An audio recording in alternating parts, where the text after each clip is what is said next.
Bom, agora vamos entrar na parte de quem lê a gente, quem acompanha a gente. Vamos para a pergunta dos internautas, acho que é sempre bom a gente dar voz a eles. O Vilmar Boni, ele está em Itapema, Santa Catarina, te escuta. Legal. Ele diz, Clóvis, nesses anos todos de trajetória vitoriosa na Tupi, sempre liderando a audiência ou brigando pau a pau pela liderança, qual você considera o seu melhor momento e qual foi o seu momento de maior turbulência? Puxa, isso é complicado, mas eu já passei período aqui que a direção chamou e disse assim, olha, tem que dar um rumo no programa, estou pensando em mudar. Houve até um momento em que o Heleno Rotai foi pensar em vir para de manhã, me ofereceram, eu ia voltar de férias, disseram, você se importa, fica na rádio se você for para tarde, o horário do Heleno, e você vir para de manhã? Eu disse, eu fico, até porque eu não tenho oferta em lugar nenhum, não há nenhum problema. Apesar de eu já tinha uma imagem de manhã, aquela coisa dos anúncios do horário nobre e tal, mas houve isso. Eu acho que tecnicamente seria a maior turbulência. Isso aí, eu acho que ninguém soube, aconteceu isso. Logo depois os números reagiram muito e aí a coisa se ajeitou. Agora, Itapema, esse internauta, né? Itapema é o nome de uma rádio da RBS, uma rádio só feita por vozes femininas, qualificado, tipo JB aqui no Rio, e é uma praia onde o dono, o criador, o Roberto Marinho de lá, o Maurício Sirotes, que já faleceu, que criou a Rede Brasil Sul de Comunicações, ele morava, a família tinha uma casa lá em Itapema e ele gostava disso. Aliás, todas as rádios deles têm nomes. Atlântida é uma praia também do Rio Grande do Sul. Itapema é outra praia do sul do Brasil, Santa Catarina e tal. Então, na verdade, ele gostava muito disso, pegava nomes das praias para colocar nas emissoras de rádio. Os associados colocavam de tribos. Isso. O Marco Antônio Domingues, eu queria saber por que essa ligação da Tupi com os governos estadual e municipal.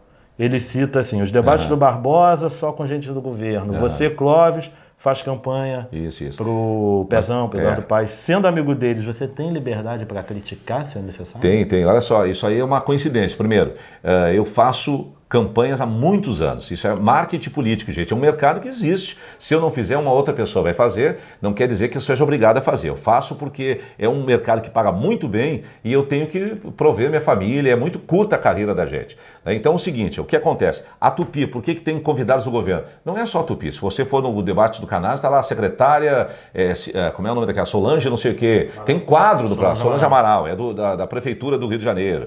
O prefeito está toda hora entrando no ar e falando, secretários, o Mink dá entrevista toda hora. As grandes emissoras abrem espaço para quem está no poder.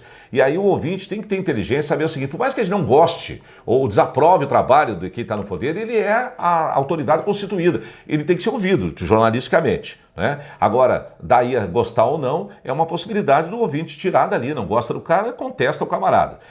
É coincidência eu estar fazendo campanha para o governo. Eu fiz campanha para o César Maia, eu já fiz campanha para o Conde, eu já fiz campanha para o Sérgio Cabral em todas as etapas, quando ele foi deputado estadual, senador e 2 vezes governador. Como é que funciona isso? Eles contratam uma agência especializada em marketing. Quem está fazendo, por exemplo, essa campanha para o governo do estado, é a mesma que faz para governos em busca da presidência. Tem até uma candidatura aí que é a mesma empresa e faz também na América Latina. O cara vai para a Colômbia, vai para a Venezuela. Eles são especializados em marketing político. O que acontece? Eles buscam no mercado voz. Programa na TV, vai ser assim. Vamos pegar um ator negro que pega melhor, porque aqui nós queremos. Vamos pegar uma atriz loira, vamos pegar um ator popular. No rádio, vamos pegar uma voz conhecida. Aí eles perguntam para algumas pessoas, vem cá, tem uma campanha aqui. Quanto você quer para fazer a campanha assim, assado? Aí é um mercado, gente. E aí eu posso dizer, não quero, porque os ouvintes vão fazer essas perguntas. Ou se não, eu quero porque eles vão perceber, o ouvinte é inteligente, vai perceber que dentro do horário político está escrito, horário propaganda obrigatório. É como se fosse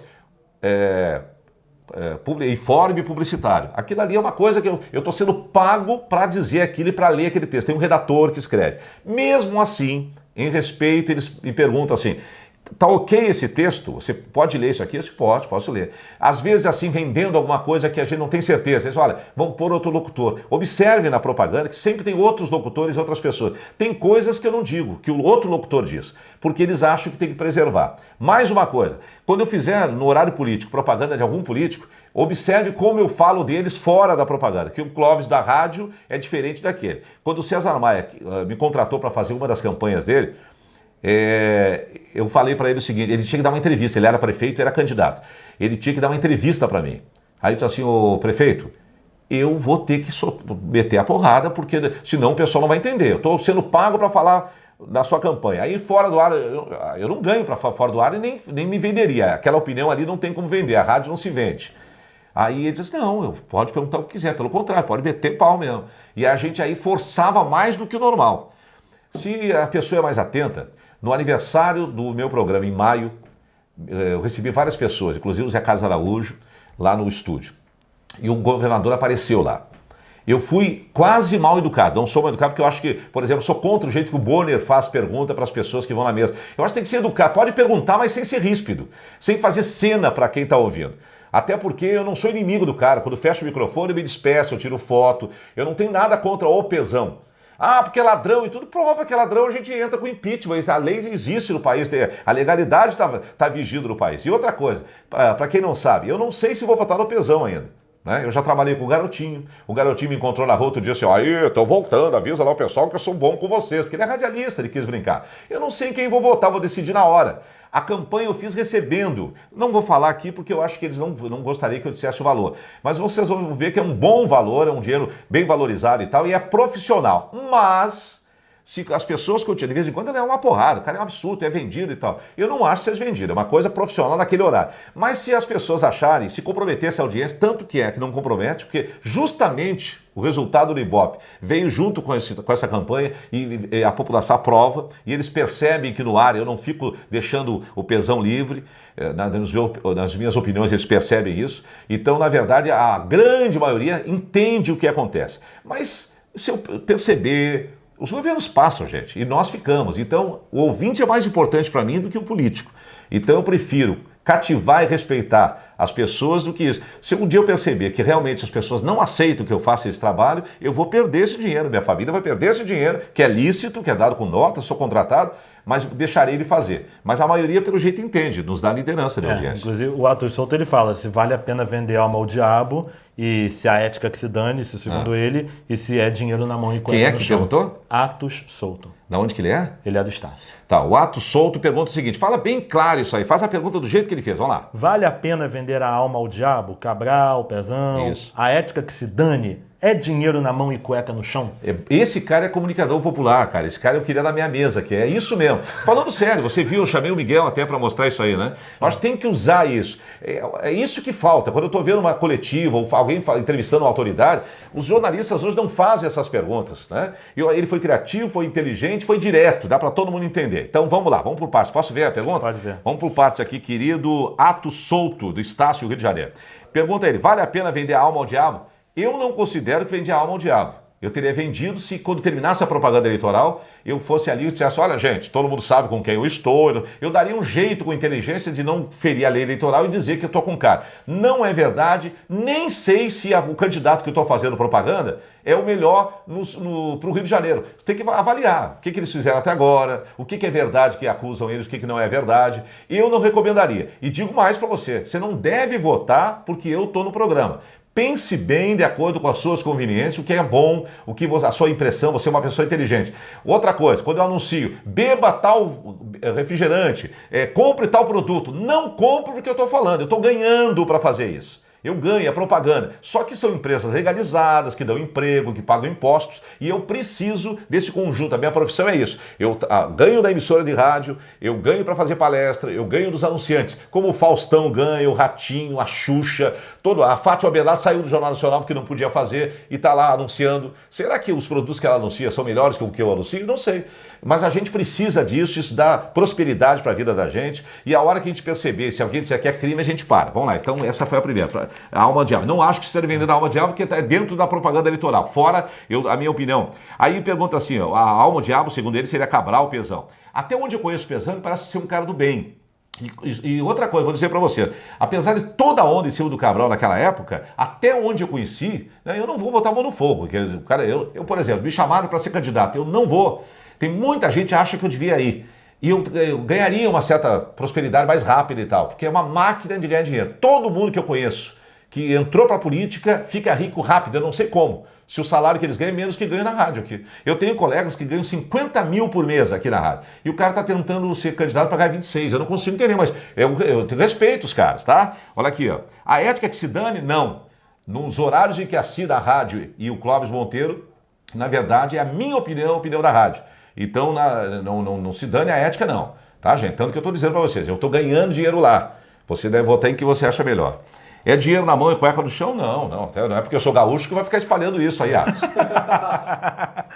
Bom, Felipe da Moura Correia. Como foi administrar as perdas de Maurício e Jorge Nunes quase simultaneamente? Abalou vocês? Completamente, foi impressionante. Eu perdi uma mesa inteira. Pouca gente na história do rádio vai poder contar isso.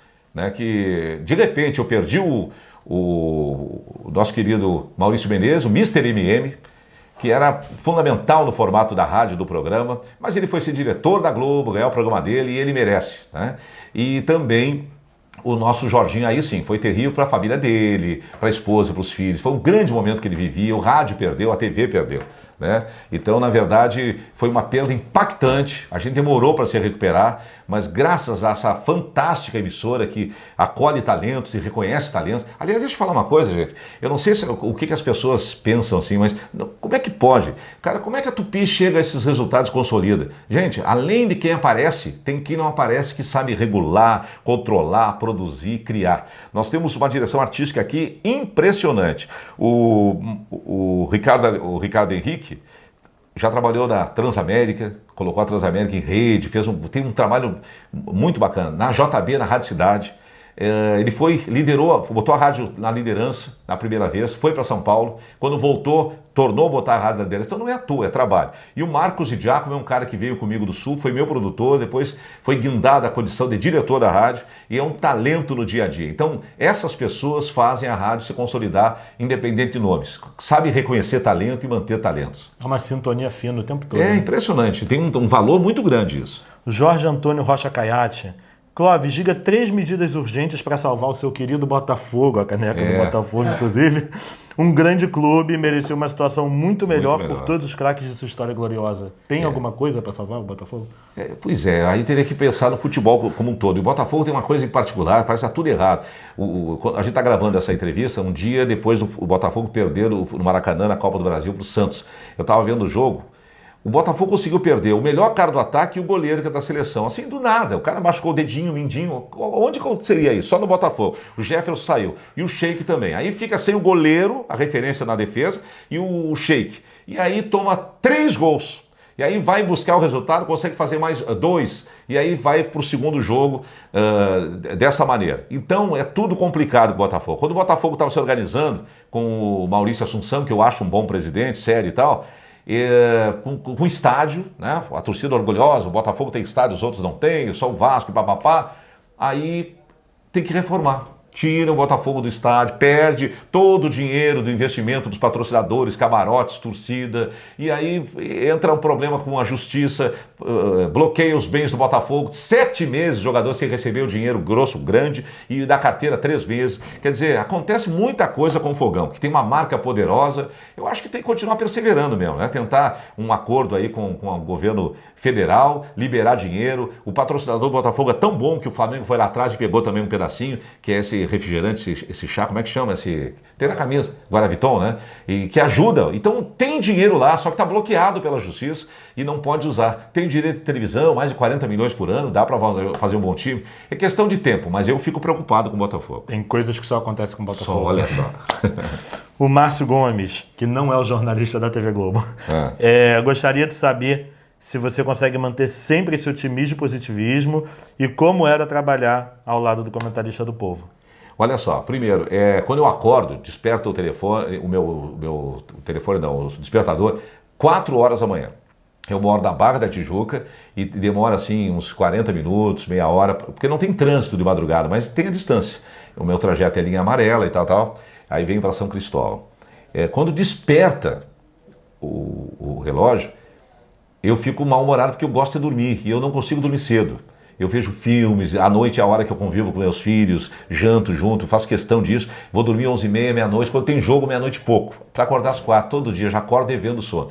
Aí, quando desperta, eu fico chateado, mas imediatamente eu lembro que eu venho para o rádio, que o dia vai começar, que eu posso determinar um bom dia, um dia melhor, um dia menos bom, digamos assim, para as pessoas, dependendo da maneira que eu vou levar energia positiva. E eu gosto disso, até porque quando eu ligo o rádio, o Mário Belisário já está lá, como ele diz, rente que nem um crente, alegre, feliz, com a equipe inteira trabalhando. E eu lembro que naquele momento um carro da Tupi está pegando a Jaque Nascimento e a Gilza Nunes em casa, elas acordam 1 hora antes que eu, e vêm para a rádio para começar a preparar o programa. E em respeito a essas pessoas que já estão trabalhando, né? E às 9 eu vou sair do ar, gente. Vou tomar meu café da manhã, vou encontrar os vizinhos. O Michel viu, aqui em São Cristóvão é como se fosse... Vou passando pelos lugares, as pessoas vêm cumprimentando, vêm falar. Um. É uma coisa impressionante, as pessoas vêm falar com a gente. É como se eu estivesse no interior, as pessoas vêm falar, os vizinhos da rádio. É muito legal, eu desejo para todo mundo um trabalho assim, que me dá muita alegria. Então é muito fácil manter o astral. Algum fato engraçado do lado do Jorginho? Vários. Tem essa da vinheta, que ele saiu do estúdio o tempo todo, mas o Jorginho, ele contava muita história. E quando ele começava a contar a história, a gente botava a música da Disneylândia, que é lá. Aí essas contas, o Jorginho, ele contava umas histórias fantasiosas. Ele começava. O Jorginho, eu defini ele assim, ó. Ele primeiro falava e depois ele pensava. Por isso era maravilhoso. E nós fizemos uma pesquisa, por que ele era um sucesso? Tinha muita gente que não gostava dele. Né, porque ele tinha muita coisa que era o popular, aquela coisa não era politicamente correto, né? Brigava com a torcida do Flamengo, a favela tá calada quando o Flamengo perdia, aquelas bobagens, mas que funcionava porque ele era a alma do povo. E ele não se censurava, então ele era espontâneo e as pessoas entendiam, não levavam para o mal. Mas tinha gente que achava ele chato e ouvia o programa. E tinha gente que adorava e ouvia o programa. Aí fizeram uma pesquisa. Por que você ouve o Jorge Nunes? Os que não gostavam dele, que implicavam com ele, ouviam para ver qual é a próxima bobagem que ele diria. E quem amava o Jorginho, ouvia porque queria saber qual é a próxima bobagem que ele diria. Então, era um fenômeno. Bom, João Tata Vicente, sendo mestre da comunicação positiva, em algum momento na sua carreira você esmoreceu diante de um obstáculo a ponto de achar que não daria certo? João Tata Vicente, esse cara me ajuda demais e a rede social me deu isso. Ouvintes que são parceiros, ele tem uma empresa a Pé de Oliva Comunicação, que é de clipping, e ele... Quando fala em mim lá na TV Record, ele manda imagem. Quando fala em mim lá no SBT, lá na Bandeirantes, alguém comenta alguma coisa, alguma matéria legal me ajuda. Então o rádio é assim hoje, é aberto, né? O João Tata, foi quando a gente perdeu mais um campeonato estadual para o seu Flamengo. Isso me deixa muito chateado, dá vontade de desistir de tudo. Estou brincando. Sempre tem um lado positivo. Eu costumo dizer no programa todos os dias, entre outras frases, o seguinte, ó, não importa o que aconteça a você, o que importa é como você reage àquilo que acontece a você. E isso pertence só a você, isso é muito legal.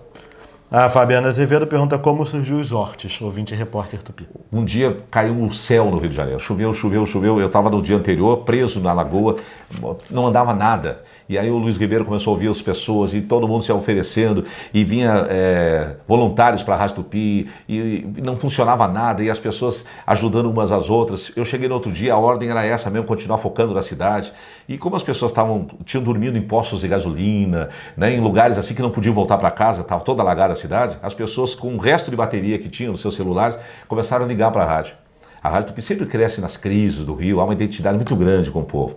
E a Rádio Globo, eu lembro, na época demorou para a ficha cair. Ela continuou fazendo programação com alegria, o Antônio Carlos com a simpatia, com a brincadeira, e a gente naquele clima, só ajudando a cidade. Quando eles resolveram entrar, nós já estávamos há muito tempo, eu lembro bem disso. O comandante como é que chama?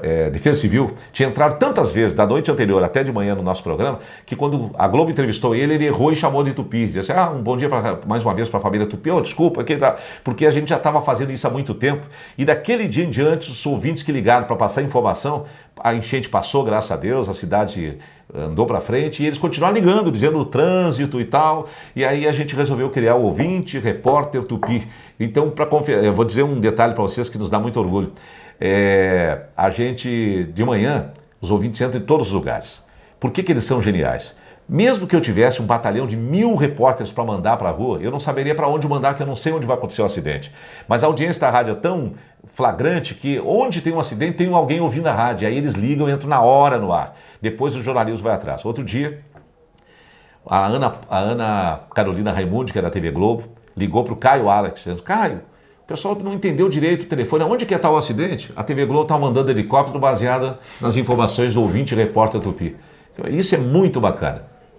Bom, para finalizar aqui, a última pergunta do Lucas de Souza, depois a gente vai mostrar aqui o teu livro. Como você é um locutor que valoriza muito sua família, abrindo espaço para os 3 filhos, esposa, até o cãozinho de estimação. Will é o nome dele. Algum dos filhos também pretende trabalhar no rádio? Como é que está a disputa entre você e o Antônio Carlos? E como você imagina a rádio daqui a 10, 20 anos, levando em conta a expansão das mídias? Legal, muito bom. Olha só, sobre a família. O Bruno está se formando, agora em 2014, como jornalista profissional. Ele começou no estágio trabalhando na Bradesco Esportes FM com o José Carlos Araújo. Aí ele participou de uma seleção muito rigorosa na Rede Globo, optou por futebol e está no Sport TV. O Zé Carlos saiu do Bradesco Esportes e da Band, foi para a Transamérica, chamou ele já como profissional. Ele pediu desculpa, vai em outro momento, mas agora ele vai encerrar, vai ficar lá o tempo que for possível no Sport TV, que está aprendendo muito, é importante, a empresa é grande, é muito legal. Então talvez ele trabalhe no rádio, televisão, não sei, eu quero deixar ele bem à vontade. O Bruno tem 22 anos, o Lucas tem 16 anos, está fazendo ensino médio, faz teatro e cinema, quer morar nos Estados Unidos, fazer cinema. Mas é comunicação, eu gosto dele, ele já participou de peças comigo, com o Luizinho Campos, com o Miguel, já dividiu o palco comigo, é muito bacana, muito inteligente, gosta de atuar. O Will é um cachorrinho lá de casa, que eu comecei porque há na mídia uma boa vontade com animaizinhos. E até para buscar audiência a gente começou a botar um animalzinho, ele late no ar, e é latido dele mesmo, a gente gravou e tal. Ele é um shih tzu, um shih tzu, aquele cachorrinho de chinês e tal, vive dentro de casa, silencioso, carinhoso, adora tirar foto com todo mundo. Todo mundo que vai lá em casa vai tirar foto com o Will. E ele é popular. Quando eu vou fazer palestra, tem uma abertura em que eu apresento a minha carreira, um resumo da minha carreira, e tem uma foto minha com o Will e os meus filhos. O pessoal adora o Will. Qualquer dia eu vou mandar ele fazer palestra no lugar, ele é muito popular. Sobre a minha relação com o Antônio Carlos na audiência, isso aí. Agora que nós estamos gravando essa entrevista, o último resultado da pesquisa de audiência no Grande Rio mostra a primeira hora, 6-7 eu ganho. O Antônio Carlos ganha a segunda hora e eu ganho a terceira. Se você somar todos os números, a liderança é da Rádio Tupi de 6-9, pela média do horário. Então, neste momento, a gente está na frente. Mas ele ficou muitos anos à frente, ele tem que ter paciência. Não, me deixa um pouquinho, porque é muito bom esse gostinho de ser líder e tal. Obrigado, sou admirador dele. Quando eu cheguei no Rio, eu fazia um pouco de tudo. E o Antônio Carlos me dava comerciais, ele tem uma agência, que aliás no rádio ele representa o Guanabara e tal. E ele me chamava para gravar para ele. Eu lembro que eu gravava muito uma empresa chamada Imperatriz Tem de Tudo, que não é do tempo de vocês, mas foi um varejo muito grande aqui no Rio e tal, era amigo dele. E eu gravava muita coisa. E quando eu fui para a Globo, ele me dava o programa dele para fazer. Ele saía de férias, viajava e eu fazia o programa dele. Então eu tenho um respeito muito grande. Quando eu saí de lá, eu deixei um bilhete, quando eu vim para a Tupi, eu deixei um bilhete e botei na redação da Rádio Globo, escrito assim: obrigado por tudo, estou indo para a Rádio Tupi, vou ser o sparring do Antônio Carlos. Eu assumia porque quem vinha para cá era segundo, que a Globo era a primeira em todos os horários. Ironicamente, passado tanto tempo, eu estou há 18 anos aqui, demorou pelo menos 15 anos para a gente dar uma pontuada e conseguir assumir a liderança. Então, todo respeito a todos os colegas. Falar um pouquinho aqui do livro A Hora do Show. Esse não é um novo, tá, gente? Esse aqui já foi esgotado, eu tenho um outro. Já está na terceira, né? Não tem como editar, eu queria mostrar depois a gente faz então um takezinho, porque não é esse aqui o livro, tá? Esse aqui já foi, está esgotado. Tem a terceira que é muito legal. Quem que o ouvinte pode encontrar no A Hora do Show? A Hora do Show pode encontrar Saraiva, todas as grandes livrarias tem, Saraiva, Nobel, Travessa, em todo o estado do Rio de Janeiro. Galileu, Eldorado da Tijuca, tem no Álvaro da Cabélia, ali no Mercado das Flores. Lá é o mais barato, porque o Álvaro não quer nada, não tem margem de lucro, que ele só quer para levar gente, ele é marqueteiro, né? Aliás, eu acho que ele inventou marketing, esse cara, é brincadeira. Todo mundo fala dele, sabe que ele não paga nada para ninguém? É tudo amizade e marketing, é verdade mesmo, esse cara merece uma entrevista. Na minha opinião, ele não sabe que era esse o nome, mas ele inventou marketing. Já foram lá, não? Tem foto dele com o Pelé, com o Roberto Carlos, com o Mágico, não sei o quê. É impressionante a galeria que ele tem. O Andrade Pai era muito amigo também. Exatamente. Eu acho que valia, curiosamente, vai dar marketing para ele vai gostar também. Mas eu acho que é legal porque é muito curioso. E que tipo de história o ouvinte pode encontrar aqui no... Bastidores, como se faz os personagens de rádio, qual é a linguagem, como é que se cria... a história do Tim Maia que tem aí é o seguinte, é o mistério do Tim Maia. Puxa, eu tinha que chamar o Luizinho para ajudar a contar isso. O Luizinho Campos que contou essa aí foi... Ele conta inclusive nos shows. Na Rádio Globo, houve uma época que eu fazia tarde aqui, concorria com o Luiz de França, na Rádio Globo.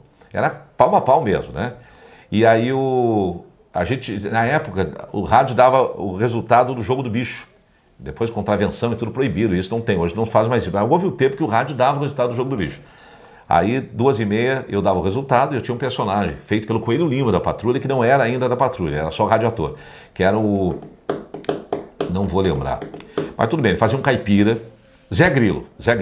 Ele fazia de conta que estava na Central do Brasil e ele ficava no telefone com da central de Jogo de Bicho. Aí o cara ia cantando a pedra. Que o Jogo do Bicho eu não sabia, é do último número para o primeiro que sai. O cara vai sorteando lá, não sei o que, número 5, aí bota vai indo até compor o número. Então ele ficava lá, o cara passando, ele dando o número. E o Luiz de França tinha um fonfon que fazia a mesma coisa, dava o resultado. Um cara fanho, que já morreu, que era divulgador.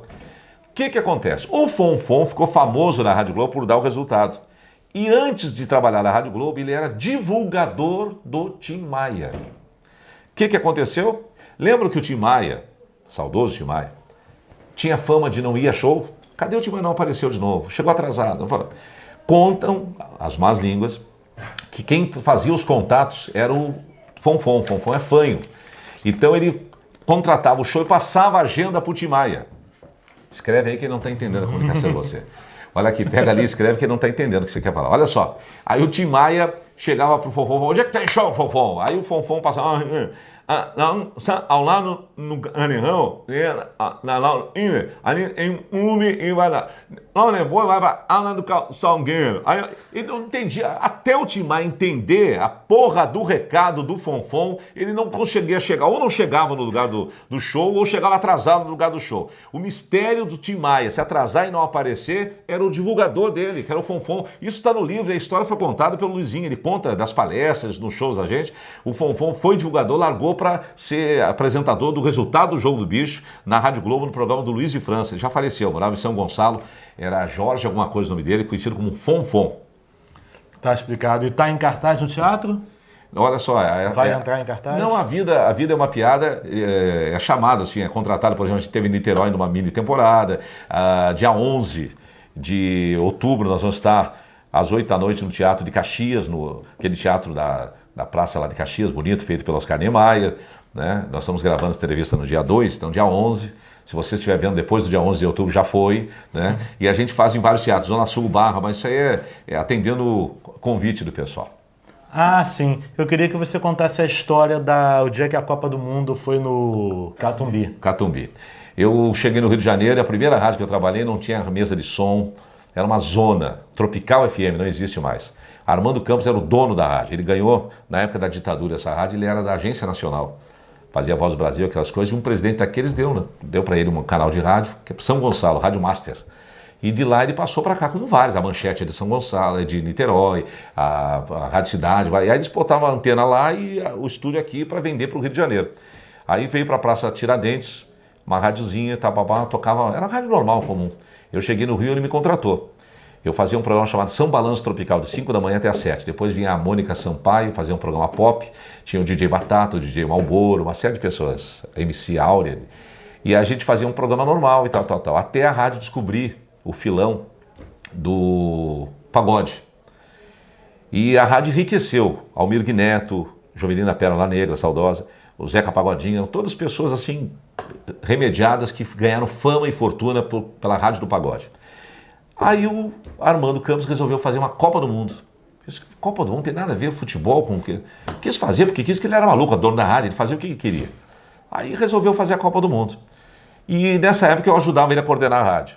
Só que ele mandou a equipe dele para a Itália, e eu trabalhava também aqui na Tupi, fazia noticiário aqui. E aí a equipe ia transmitir o jogo, assim, faltava meia hora para começar o jogo do Brasil, um dos jogos numa etapa da Copa do Mundo na Itália. E eu entrei no estúdio, não tinha ninguém no estúdio, porque era a linha da Itália. Imagino eu, a Copa era da Itália. Só que os telefones do estúdio estavam fora do gancho. Aqueles telefones comuns antigamente.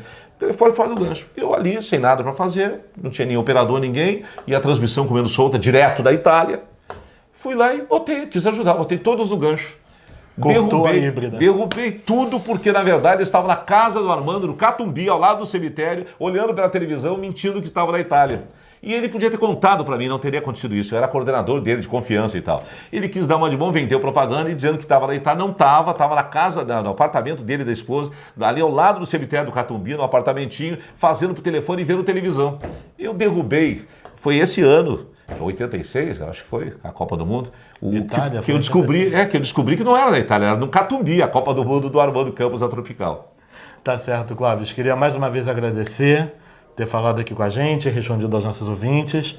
E obrigado por receber a gente. Posso dar uma ficha técnica? Pode. Importante no show da manhã, 6 da manhã, gente, é a produção. Jaque Nascimento e Gil Zanussi. Elas fazem o programa, a gente só apresenta. O operador, o Sinésio Bastos, que também é personagem. Miguel Marques, o gigante da comédia, um talento, um menino que vai crescer muito. A Simone Molina, minha nova estrela da manhã, né? E todos os profissionais liderados pela Ana Rodrigues e pelo Paulo Júnior do esporte, a Ana Rodrigues no jornalismo, os repórteres, todos são fundamentais. Se você dissesse o que dá audiência, o que levou à liderança, eu não sei dizer exatamente o que, mas eu sei que sem um desses profissionais que estão hoje comigo, ou aqueles que passaram, não seria possível. Muito obrigado à Rádio de Verdade e aos ouvintes. Eu gosto muito que vocês apontem erros. Elogio é mais legal. Ninguém gosta de crítica, nem que seja construtiva. Mas os elogios nos dão alegria. As críticas nos colocam no caminho de novo. Então, muito obrigado a todos. Obrigado. Obrigado.